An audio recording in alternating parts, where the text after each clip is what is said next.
Hey guys, Stephen Tony here, and I am back with a new video. And this one is going to be something special. I had toyed around with this idea for some time, but I finally felt the push to go ahead and film it, thanks to another YouTube video. And as you can see on the screen, I am going to be talking about the Timothy Dalton James Bond films. And the video that inspired me to go ahead on to this one is called Right Bond, Wrong Time. That goes a little more in depth, than what I'll be doing here. But I'll be leaving the link to that video in the description below, so you can all check it out. Now, I want to start off first by saying that Timothy Dalton is my favorite Bond, to be totally honest. I've always enjoyed Sean Connery and his work, and I did enjoy him as Bond a lot. But for some reason, when I saw Timothy Dalton as the character, I thought he was excellent as well. And it's not just because he was much closer to how Fleming described Bond in the books. He just had that right amount of charisma, of looks, style, all of that good stuff that makes Bond Bond. And of course, as most of y'all know, he was first offered the role of Bond when Sean Connery was leaving it, and he turned it down, saying he felt like Bond should be played as an older man in his 40s, and I think he was still in his 20s at the time. Yeah. And he was, of course, asked again right before they had gone with Roger Moore, and again, turned it down for his same reasons as before. And of course, we have Moore playing Bond for the next about 12 years, I would say. He played Bond. And of course, in that period of time, Bond went from being this, suave, slightly detached secret agent who managed to maintain a conscience throughout it all, into this globe-trotting playboy who sometimes worked for British intelligence. Now, I'm not like knocking how Moore played Bond. His first three, Live and Let Die, Man with the Golden Gun, and The Spy Who Loved Me are like really good Bond films, but he just started having way too much fun playing that part, clowning around, and I don't get to an extent that he really didn't want to be playing Simon Templar again, although albeit a Simon Templar who has more of an edge to him. But come on, like some of his last stuff, especially, was, I don't even want to honestly say insulting, because I don't think Moore was being insulting to the character, but it really just didn't feel like Bond anymore. And then finally in 85, 86, Dalton's now in his early 40s, and he finally says yes to playing Bond. And what should have been excitement for fans turned into unfair disappointment because everyone had gotten used to Moore's clownishness in the role, and then people started complaining that Dalton was too serious in his part, and you have to remember that Bond is a double O agent. He's got a license to kill.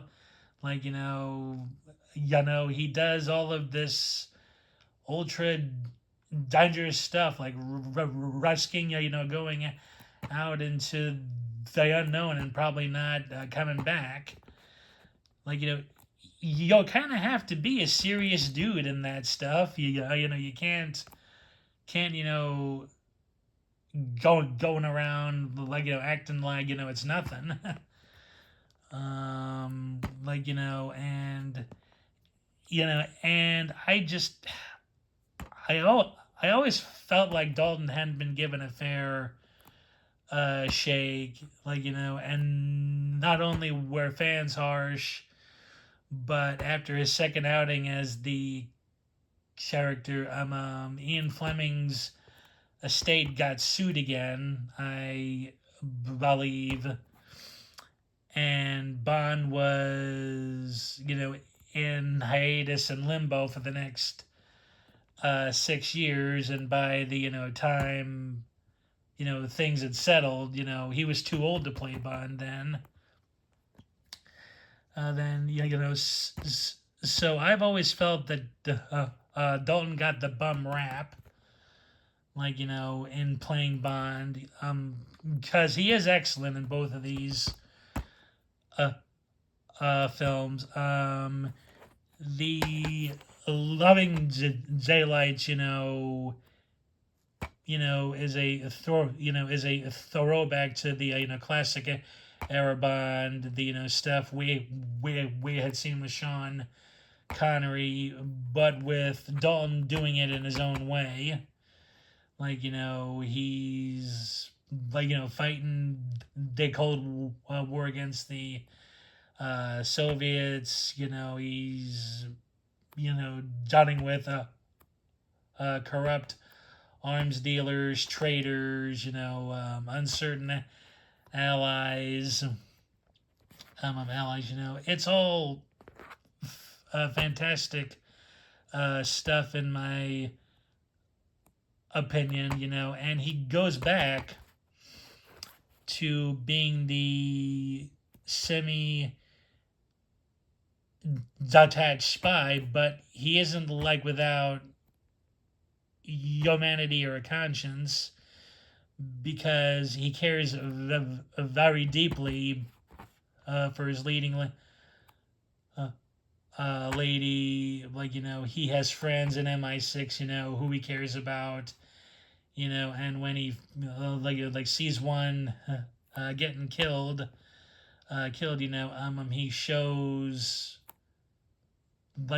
grief. It's seeing a fellow agent fallen in the field. He's doing all of the right stuff with the character. Some points, of the story, like with Q or whatever, ever maybe go into a little hokiness, but it's very much a grounded story. I know everything feels real. Like like yeah, it's a product of its time a bit. Especially with it being the late '80s, and everything thing. But I have always enjoyed this film. I thought John Baker made an excellent greedy arms dealer. John Rhys Davies is excellent as as the Russian general. I can't recall the name of the second dairy antagonist. Jerome Creeby, the Dutch actor, actor. He was excellent as well as the as the traitorous slime ball playing both ends. And how could you not enjoy Mayim Diabo, I think her name is. How could you not enjoy her as the cellist Bond girl? She's great too in this. And I also liked that Bond goes back to being a fairly one woman man. He flirts with the with the opening of the film. But when he meets her, he does form that deep connection which I liked a lot because Moore's Bond, like again was sort of played up as a playboy, and yeah, and and after a while, that sort of gets old in a way. So yeah, Dalton's introduction, as Bond is spot on, and his second and last one, License to Kill. I actually prefer this one over the loving Daylights because for the first time in Bond's history, really, the mission isn't about queen or country. It's purely based upon vengeance. This South American drug cartel boss, has a Felix Leiter maimed on his wedding night, and Bond swears to get him, and when M tries to Kurt settle him, he says screw it, gives his resignation, and pretty much goes rogue. And I really enjoyed that aspect of Bond because, again, he's attached to a certain extent thanks to the job, but he never loses his humanity. He always saw Felix as dear friend, like like that they like helped each other out on many cases, and he's not g- g- gonna let like corrupt governments or sanctions, or any of that stop him from taking this guy out. Even if it's solely for personal reasons.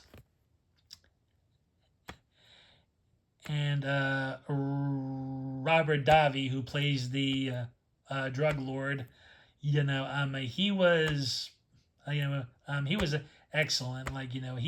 He really knows how to make Yolo the guy. Um, so and that also features a young Benicio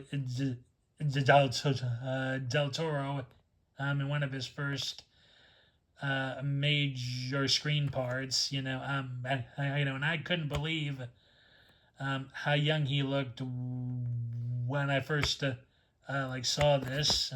He looked like he was still in high school, although he may have been in his early 20s then. Okay. Then, but he played a real scumbag. So and I thought the tropical locations were nice in the film. I believed I believe it started in Florida and it went to somewhere in South America. I'm not sure where. I don't know if it's specified or not. Not and of course Miss Money Penny who only gets a brief uh, uh, cameo in the film, forever loving Bond from afar, asks Q to keep an eye on him, and I think that was the biggest part in the film. Uh, Desmond the one Ellen had as Q, which is nice. He provided some really good gadgets and and some good comic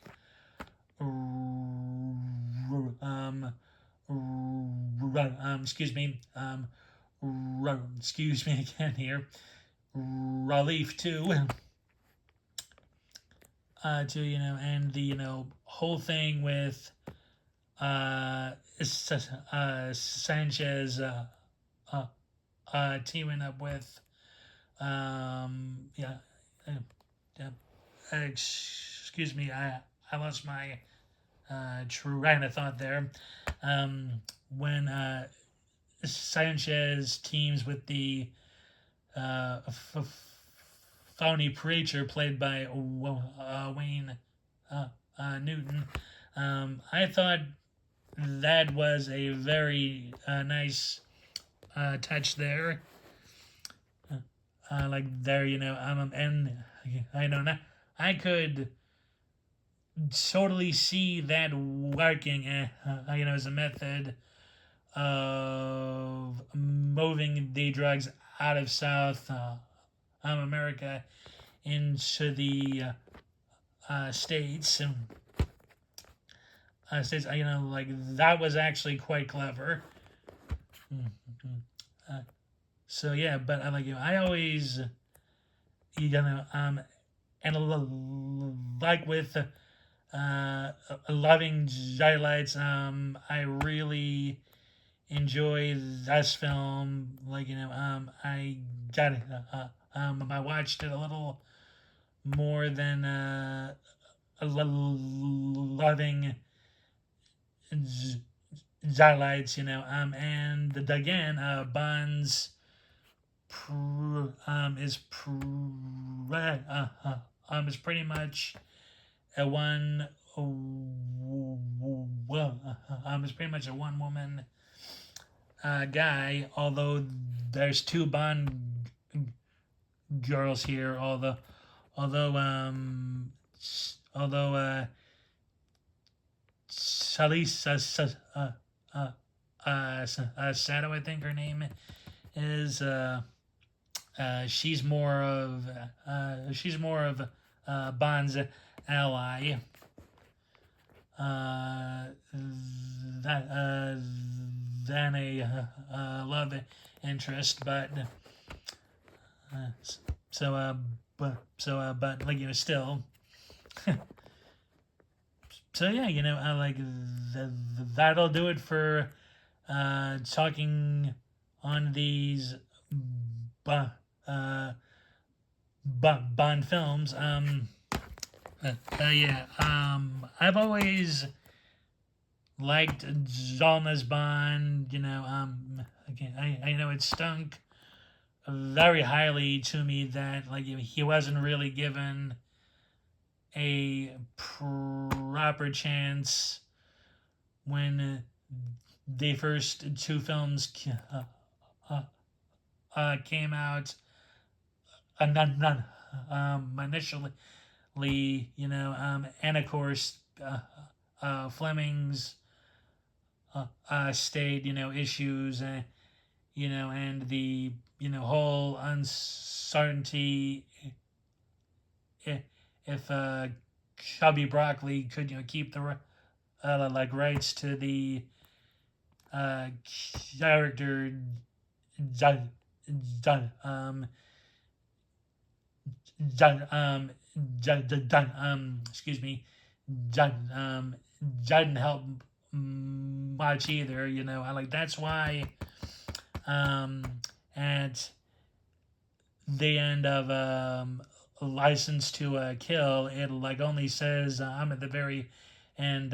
James Bond will return. So I think Broccoli and his team knew that it was going to be some time before Bond was seen on the like a big screen again. So, but like yeah, I just like I do fully believe that Dalton is the forgotten Bond. Bond. I don't think too many people talk about his version of the the character. Like he did stick close to Fleming's earlier books. On him, and as I said in the opening, how he looks, physically, is very close to how Fleming described him in the books. Yeah, so physical characteristic wise, he was the closest we would ever honestly get to how Bond would look in real life. Although Bond's personality, of course, changes, subsequently with each actor who played him. So there's like no real